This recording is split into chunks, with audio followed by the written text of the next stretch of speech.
Welcome to SCOTUScast, a project of the Federalist Society for Law and Public Policy Studies.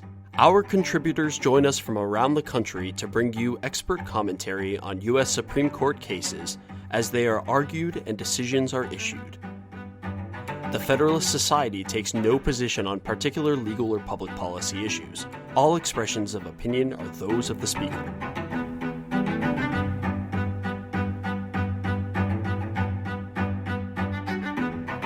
Thank you for joining us for this post-decision episode of SCOTUScast, Equitable Tolling and Rule 23F's 14-day deadline edition. I'm your host, Bridget Flaherty. On February 26, 2019, the Supreme Court decided Nutraceutical Corporation v. Lambert, a case considering whether Federal Rule of Civil Procedure 23F, which imposes a 14-day deadline for appealing from a grant or denial of class action certification, is subject to equitable tolling. Troy Lambert filed a class action lawsuit against Nutraceutical Corporation, a drug manufacturer, alleging violations of U.S. Food and Drug Administration requirements and various California consumer protection statutes. The district court initially certified the class action, but following reassignment of the case to a new judge and discovery raising concerns about Lambert's class-wide damages model, Nutraceutical moved to decertify the class, and the district court granted the motion on February 20th, 2015. Under Rule 23F, Lambert had 14 days from the date the motion was granted to seek permission in the Court of Appeals to appeal the order. Lambert indicated on March 2nd that he intended to file a motion for reconsideration, but did not do so until March 12, 2015, which fell within a deadline set by the district court, but beyond the 14-day window specified in Rule 23F.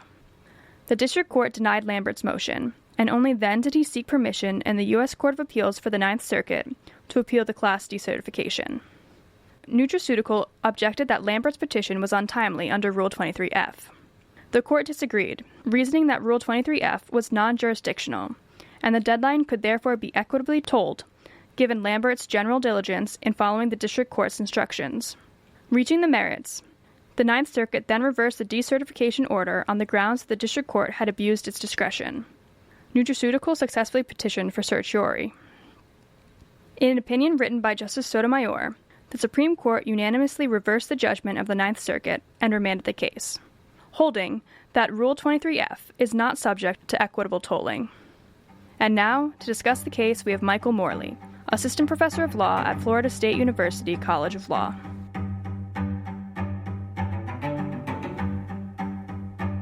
In Nutraceutical v. Lambert, the Supreme Court held that the deadline for seeking permission to immediately appeal a district court's rulings certifying, refusing to certify, or decertifying a class is not subject to equitable tolling. The decision seeks to bring greater clarity and organization to this corner of the law, but winds up resolving far less than initially appears. Usually, under the final judgment rule, a party must wait until the end of a case after a federal district court enters its final judgment to appeal adverse decisions made over the course of that case to the Court of Appeals. Because some issues are extremely important and can determine the course of the rest of the case, certain exceptions to the final judgment rule exist. Federal Rule of Civil Procedure 23F, for example, allows a party to seek leave to take an immediate interlocutory appeal from district court rulings relating to class certification. It states, quote, "A party must file a petition for permission to appeal with the circuit clerk within 14 days after the order is entered." The issue in Nutraceutical was whether this 14-day deadline is subject to equitable tolling. The Supreme Court, in a ruling written by Justice Sotomayor, unanimously held the deadline is not subject to tolling. As I'll explain in greater detail later, however, the ruling does little to settle the law in this area because the court declined to address when this 14-day deadline starts running or whether exceptions other than equitable tolling may apply. Nutraceutical divides procedural requirements into three categories. First, there are jurisdictional requirements that limit the power of the court to hear certain cases or issues.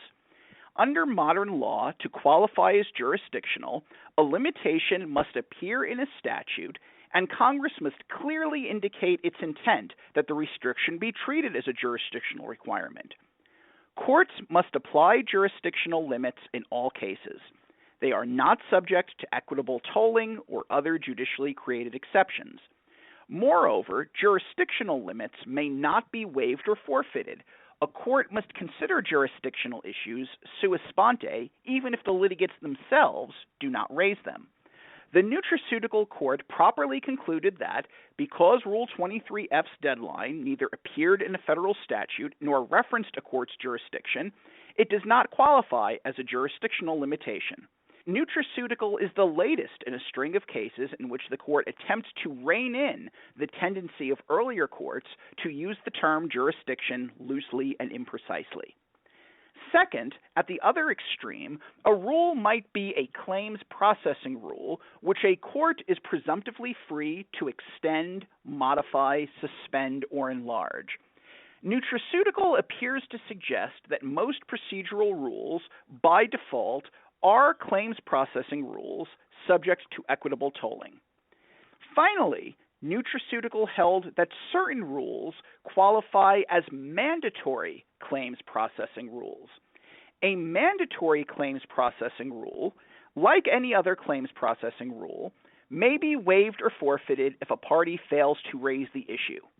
What's unique about a mandatory claims processing rule, however, is that once a party raises the issue, the court is required to apply the rule and it is not subject to equitable tolling.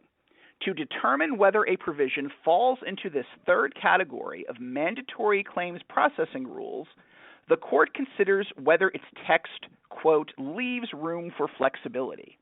Nutraceutical held where the pertinent rule or rules invoked show a clear intent to preclude tolling, courts are without authority to make exceptions. The court held that Rule 23F qualifies as a mandatory claims processing rule. In addition to Rule 23F's 14-day deadline, the court pointed to Federal Rule of Appellate Procedure 26B, which declares that a court of appeals may not extend the time to file a petition for permission to appeal. And Federal Rule of Appellate Procedure 2 reiterates that courts may suspend deadlines except as required in Rule 26B. Thus, the clear text of the rules establishes that the deadline for seeking leave to appeal set forth in Rule 23F is a mandatory claims processing rule. As such, a court must apply it when a party raises the issue, as happened in Nutraceutical, and the deadline is not subject to equitable tolling. Nutraceutical is a useful ruling because it reiterates this system for categorizing procedural requirements and provides a clear-cut example of a mandatory claims processing rule. The court ultimately failed to resolve the issue of whether the petition in that particular case was timely, however. Although it held that the 14-day deadline was not subject to equitable tolling, it declined to specify when exactly the deadline began. In particular, the court declined to consider whether the deadline should run from the district court's original ruling relating to class certification, or instead whether it could run from the court's ruling on a timely or even potentially untimely filed motion for reconsideration. While judicial minimalism and restraint are commendable properties, failing to address those issues in this case, which centered around the timeliness of the petition to take an interlocutory appeal, may have been slicing the cert petition a little too thinly. Though the court's rejection of equitable tolling of Rule 23F's deadline is a good first step to clarifying the law, holding that the deadline may not be extended is not as useful as it would have been had the court eliminated uncertainty over whether that deadline starts running. The court also made a point to emphasize that it was not addressing whether the deadline could be extended if a district court misleads a litigant about when it expires, or if insurmountable impediments prevent a litigant from filing timely. Thus, Nutraceutical is a correct ruling that reinforces the distinction among jurisdictional requirements, mandatory claims processing rules, and other claims processing rules that are subject to equitable tolling. The applicability of deadlines such as Rule 23F, however, is an issue for which it would have been more helpful to have a clear, definitive answer rather than forcing parties to spend time and resources litigating every distinct nuance in its own case. Nutraceutical was a good start, but leaves open enough other closely related questions that we should expect to see very similar cases in the future.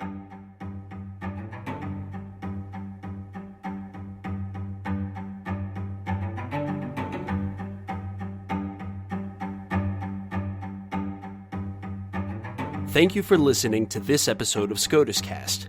SCOTUScast is a project of the Federalist Society, a not-for-profit educational organization of conservative and libertarian law students, law professors, and lawyers, founded upon the principles that the state exists to preserve freedom, that the separation of governmental powers is central to our Constitution, and that it is emphatically the province and duty of the judiciary to say what the law is, not what it should be. Don't forget to subscribe to our podcast series, including SCOTUScast and Practice Group podcasts, on iTunes or Google Play. For an archive of past podcasts, as well as audio and video of past Federalist Society events, please visit our website at fedsoc.org/multimedia. That's fedsoc.org/multimedia.